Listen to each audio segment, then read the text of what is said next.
2NURFM 103.7 as we take a look at things happening in the world of politics. Our Professor of Politics out of the University of Newcastle is here for that, Dr. Jim Jose. And good morning, Jim. Today, once again, the name of Julian Assange very much about to be brought up again at the highest levels for a guy that's been incarcerated for quite some time now. It's been quite a journey to get to even where we are, and let's examine that today, Jim. Yeah, good morning, Mark. It's a long haul for Julian Assange. Currently, he's still in Belmarsh prison, over 4 years, sitting there waiting to find out his fate. He's got an appeal in with the high courts in the UK to try and overturn the UK government's decision to allow him to be extradited to the US.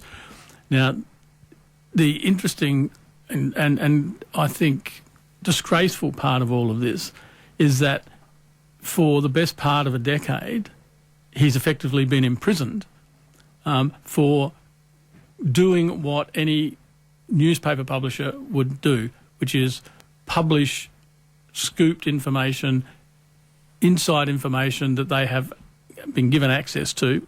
How they get access to it is another matter, but Julian Assange, under WikiLeaks, published it, which led to the US literally waging war on him.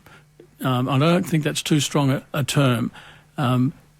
His crime really wasn't publishing. His crime was exposing, and in particular, the video, that awful video of US airstrikes on civilians, one particular one. Anyway, he's been serving time in this UK prison awaiting the extradition to the US, where he's facing a potential 175 years imprisonment, which in itself... Four down, 171 to go, eh?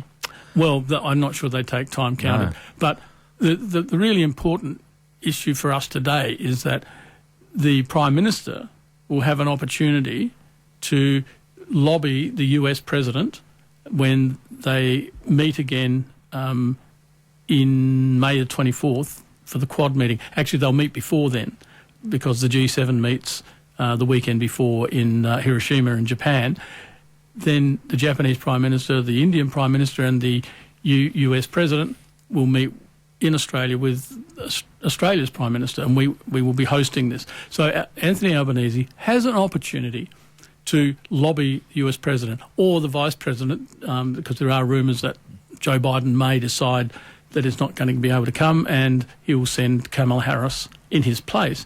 Now, all this sounds really good. The Prime Minister is on record as being sympathetic to Julian Assange's case. That is the public image. But it's really, when you sort of look at what the Prime Minister's actually said, and he keeps saying, you know, I have said, and I'm on record as wanting to see a diplomatic solution to this. It's gone on long enough, it needs to be resolved.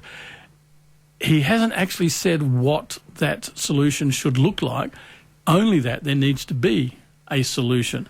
And Julian Assange being extradited is a solution.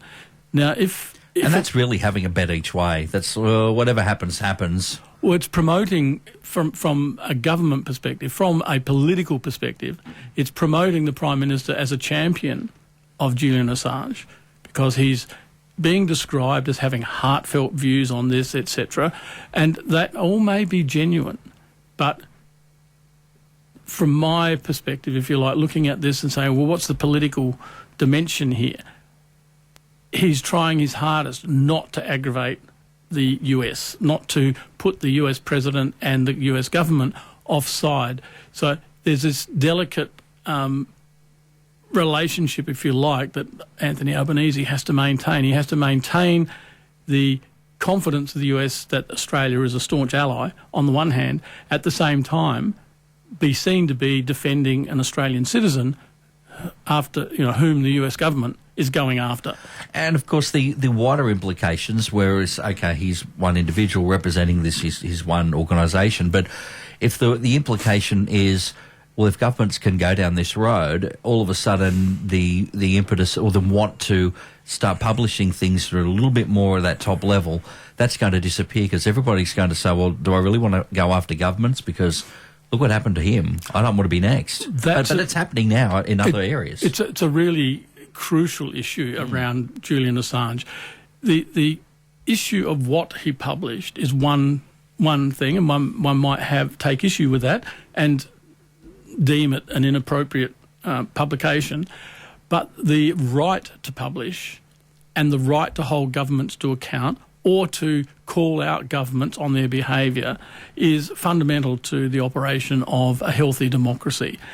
And it would appear that if Julian Assange can be silenced, if WikiLeaks can be silenced on the basis that they've published stuff that we don't like or that some government doesn't like, then we're on a path that I suspect we're already on it, but we are heading further down a path in which those who bring us the news in good faith are legitimate targets of government wrath, that the governments can go after them. Now, we've seen this happen from time to time, but we're seeing it happen more and more. We like to comfort ourselves to think, well, this only happens in, dictatorships and autocracies like Russia, for example. So Joe Biden is very vocal in defending a US journalist that the Russians have imprisoned.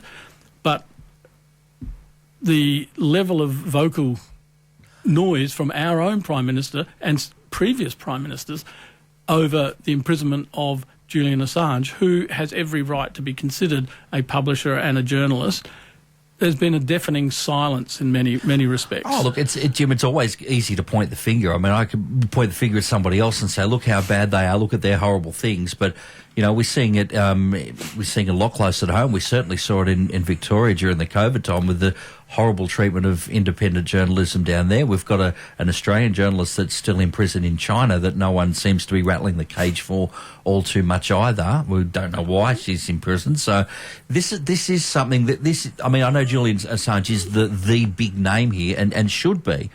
But at all other levels, this is happening anyway. Well, yes, and we have instances of different state governments in Australia going after journalists, accredited, recognised journalists who have published their material. And in WA, a couple of journalists have reported being, should we say, harassed, or if that's too strong a term, investigated and having their houses raided by police long after they've appeared in court and given their excuses for what they've done and what they've published and paid whatever penalty they've been asked to pay. We've saw it in Sydney with other journalists. We've seen it in with the ABC and with the ABC journalist whose home was raided because allegedly she'd written something or the ABC had allowed something to be published that upset some senior politician or other. So it's a really important principle.